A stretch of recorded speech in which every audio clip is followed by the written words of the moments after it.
Welcome back, Castro here, and in this video I'm going to show you my exact kayak fishing setup, so stay tuned.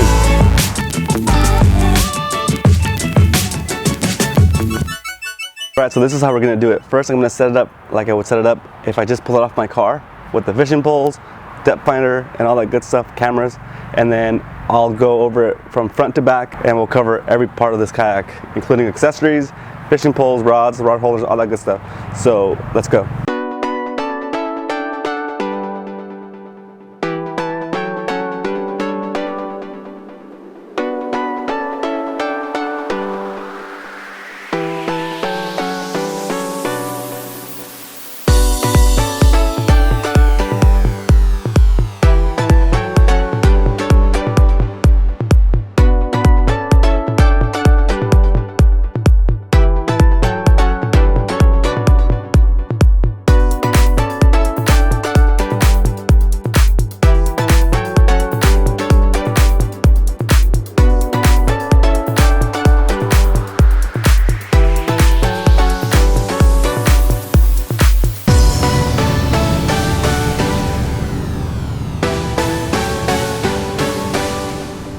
We're going to start from the beginning and we're going to walk through all the way to the back, and I'm going to tell you guys what I have set up. This is not the final iteration of my kayak setup.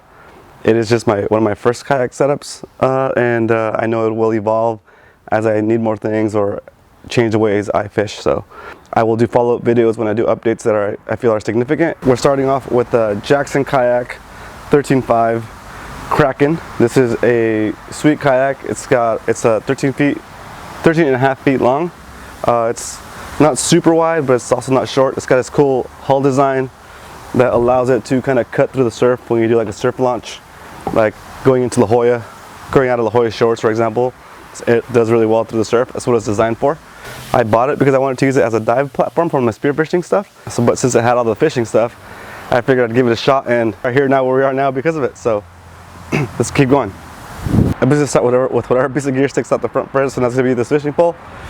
I should put this thing on a fishing rod holder, but I don't only have two right now. I need to get, that's one of my next upgrades, is to get a couple extra rod holders on there. But I usually have this little lightweight setup. It's a 15-pound spider wire Invisibraid to, I think, 15-pound fluorocarbon. It's one of my lightest setups. It's the one I was using for the docks, but for the most part I fish heavy, so that kind of stays here, and sometimes I don't even take it. Sometimes it's just those two fishing poles, which we'll get to in a second. The next thing is my paddle. This is a Bending Branches Sunrise paddle. It's a carbon fiber shaft with plastic fins or plastic paddles, and it's got this mechanism so you can kind of have an offset paddle where you can what's actually backwards. There you go. Where you can paddle, and then so you twist your hand, paddle, and twist your hand again and paddle, or you can just do the traditional straight up solid paddle.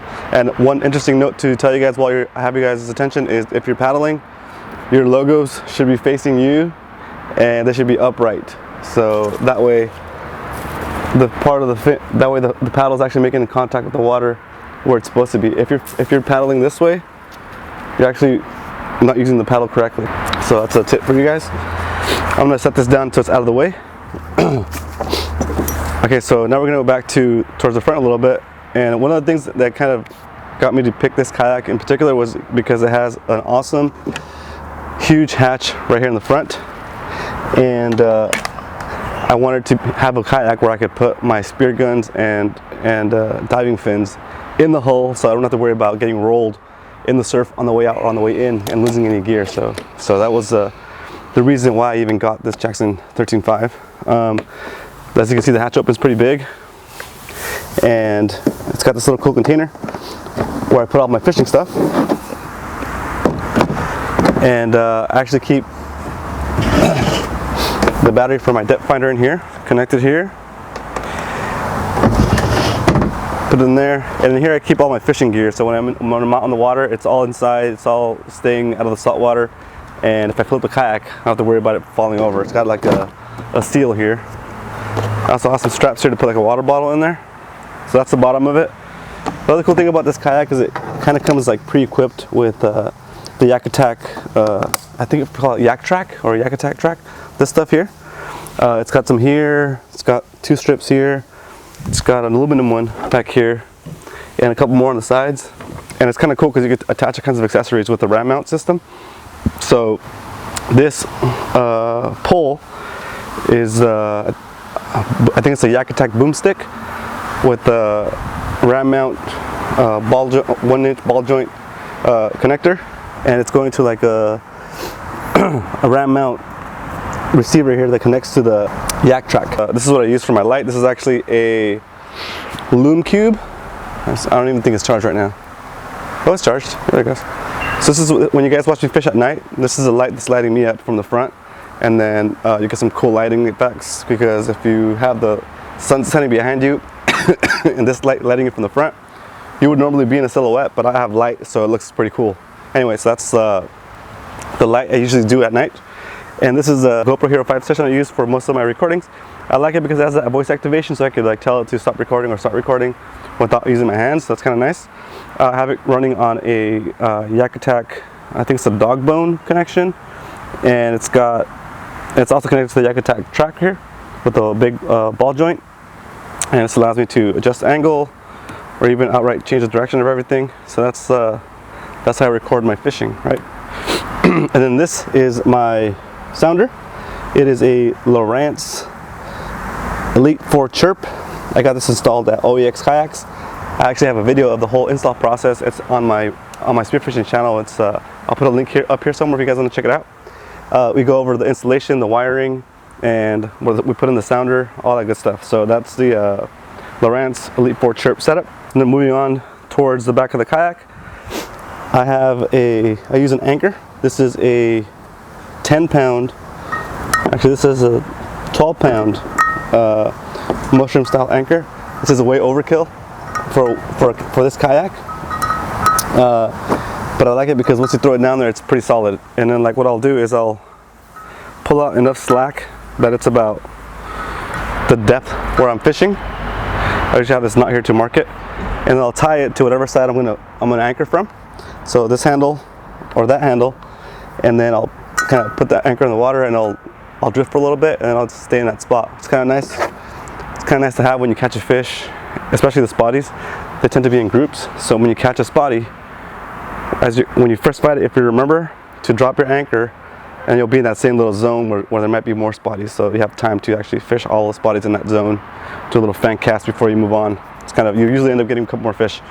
And then I have the other end connected to my my kayak leash with the same carabiner here attached to the strap that keeps my chair from falling off. And then I usually have a gaff under my seat. I can extend it. I think I can extend it. Yeah, I can extend it, but I never do. I have it here just in case I get that giant halibut. I don't have to worry about finessing it in. I can just gaff that guy and bring in the boat and take it home, because if I catch a legal halibut, there's no way I'm letting it go.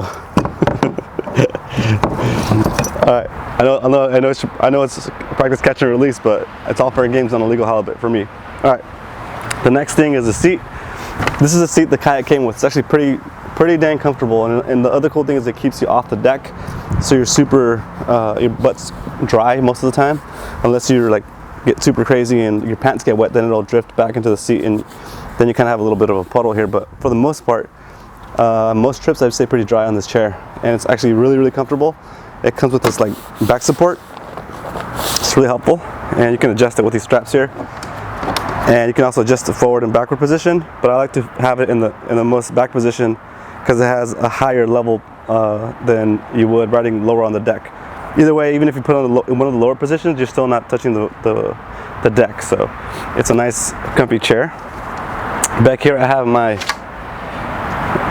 hog trough. I think this is called. It's called a hog trough. That's the design of it anyway, with the Castro vlog logo and my Cannibal Baits sticker. And this is how I measure my fish. And then I also put the Salty Crew ruler back here, just so when I get some Salty Crew, so when I get some catches for the Salty Crew contest that's going on right now, I can have some cool shots of that. All right, towards the back, I have 2 in-hull rod holders. On this side, I usually keep my swim jig setup here, and this is the one I've been using lately in the bay with this Zoom Fluke. And then there it is, with the Zoom Fluke with the bullet. And then here I have my super bendy, all fiberglass, super thick. Here's my cannibal baits. This is the big one. This is a D20 diver, spotted bay bass pattern. I love fishing this guy in the bay. Mission bait, you can fish it right in the middle, and I'll bump all the stuff on the bottom. It's kind of nice. It's a fun little setup. All right, in the back here, I happen to have just my you guys know this shirt with my long sleeves, so I can shirt lip the fish, and my life vest. I set it back so you guys can see the chair. What I end up doing when I launch is I put on my vest, and I'll take the wheels off and put them back here, so I keep them with me. Don't have to walk them back to the car and leave my stuff unattended. Back here is a little hatch, but there's nothing really in there. It's just access to where the transducer is mounted in the hull. And that's pretty much it, guys. That's like my kayak setup. It's served me well so far. I know it's not the best setup, but it's a setup that's worked for me pretty well. I'm going to be doing some upgrades, possibly adding some rod holders here in the back. Maybe 2 more rod holders would be perfect. So that's my kayak fishing setup. I hope you enjoyed this video. If you want to see more videos like this, where I tell you guys exactly the gear I'm using, or if you have any questions of the setup, leave it in the comments and I will respond to you promptly. Thanks so much for watching, and see you guys tomorrow.